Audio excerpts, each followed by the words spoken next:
Une autre question peut-être ? Bonsoir Monsieur Chevènement. Donc globalement, j'ai plutôt l'impression que vous vous déclarez souverainiste. Vous êtes attaché donc à la souveraineté monétaire de la France, je l'ai bien compris. Vous êtes opposé au traité de Maastricht et à l'entrée de l'euro. Mais j'ai remarqué une petite contradiction et j'aimerais vous poser une question là-dessus. Il me semble que vous êtes membre de l'IFRI, l'Institut français des relations internationales.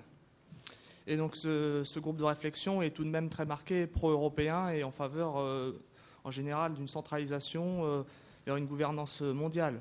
Il est également partenaire du CFR, qui est un groupe de réflexion qui a des mêmes idées donc, aux États-Unis.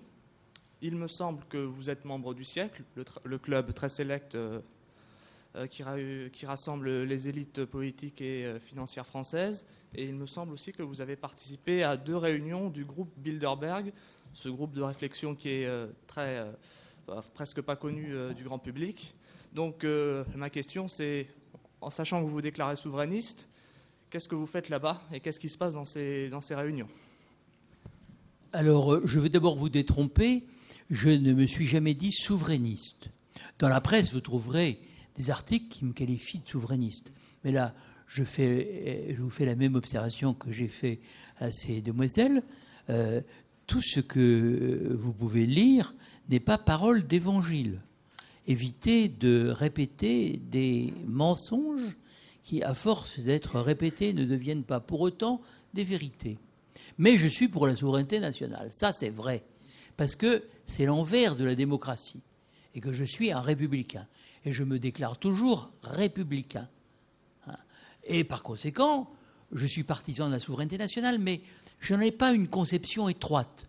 Je considère que la souveraineté nationale est un point d'appui pour exercer des effets de levier vis-à-vis de l'extérieur, au niveau européen ou mondial.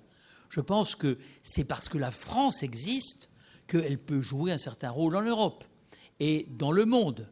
Par exemple, je ne sais pas, au Proche-Orient, elle pourrait être porteuse d'une parole de paix. Elle ne l'est pas toujours, pas autant qu'il le faudrait.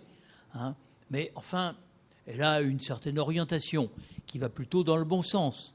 Et il me semble que l'Europe, si nous voulons la construire d'une manière souhaitable, c'est-à-dire si nous voulons faire de l'Europe une Europe européenne, une Europe qui soit autonome, qui soit un pôle dans un monde qu'on nous décrit comme multipolaire, eh bien, il faut que la France pèse son poids. Et ce n'est pas parce que l'Allemagne est aujourd'hui devenue le numéro 1, ça c'est vrai sur le plan économique, démographique, mais vous savez, dans la longue durée, la France et l'Allemagne alternent. Et l'idée qu'il peut y avoir un leadership en Europe est une idée du passé. Je pense que, bien sûr, la France et l'Allemagne sont les 2 pays qui aujourd'hui ont la tête qui dépasse un peu, mais l'Italie est un pays formidable que j'aime beaucoup, l'Espagne est un grand pays, la Grande-Bretagne est une nation dont moi je n'aimerais pas que nous nous séparions, car je me souviens de ce que nous devons à l'Angleterre. Donc voilà, l'Europe elle est faite de nations, mais elle doit se construire dans le prolongement des nations. Voilà ce que je pense. Maintenant, vous me rappelez mon appartenance à l'IFRI. Je suis membre du conseil d'administration. C'est vrai que je ne suis pas forcément toujours d'accord avec certaines orientations, mais enfin, c'est un groupe très intéressant, une institution de recherche, subventionnée par l'État. Je dirais que, bon, et là, l'orientation de l'État, en fait, on peut dire ça. Il se trouve que j'ai été coopté, on m'a demandé de venir à son conseil d'administration, j'ai accepté, je donne mon avis de temps en temps, mais c'est pas moi le patron, c'est monsieur Thierry de Montbrial. Le siècle, c'est M. Fauvet qui m'a demandé d'y venir. C'était le directeur du Monde dans les années 70. J'étais très jeune à l'époque. Je n'y suis pas allé depuis 1 an ou 2. Vous savez, croyez bien qu'il ne s'y passe absolument rien. Les gens dînent, l'organisation est inégale, à intérêt varié. On peut voir beaucoup de monde, bien sûr, mais ça ne dure pas très longtemps. Au bout de 2 heures, après le café, c'est-à-dire à 10 heures du soir, tout est fini. Vous pouvez dîner avec Édouard de Rothschild, par exemple. À qui ? Édouard de Rothschild, par exemple. Je ne le connais pas, je ne l'ai jamais rencontré. Et je ne pense pas qu'il juge utile de venir au siècle. Moi-même, j'y vais de moins en moins, c'est tout dire. Donc, ce n'est que d'un intérêt médiocre. Quant au groupe de Bilderberg, je me souviens être allé une fois en Suède. Est-ce que c'était le groupe de Bilderberg ? J'étais ministre de l'Industrie. Bon, j'y suis allé par curiosité. J'avais été invité par qui, je ne sais plus. honnêtement, ça n'entache pas ma liberté. Je reste un homme libre. Je suis un homme libre. Un homme de gauche, mais indépendant. Hein. Donc, voilà, je peux vous fréquenter aussi. Hein. Ça ne m'engage pas. Bien.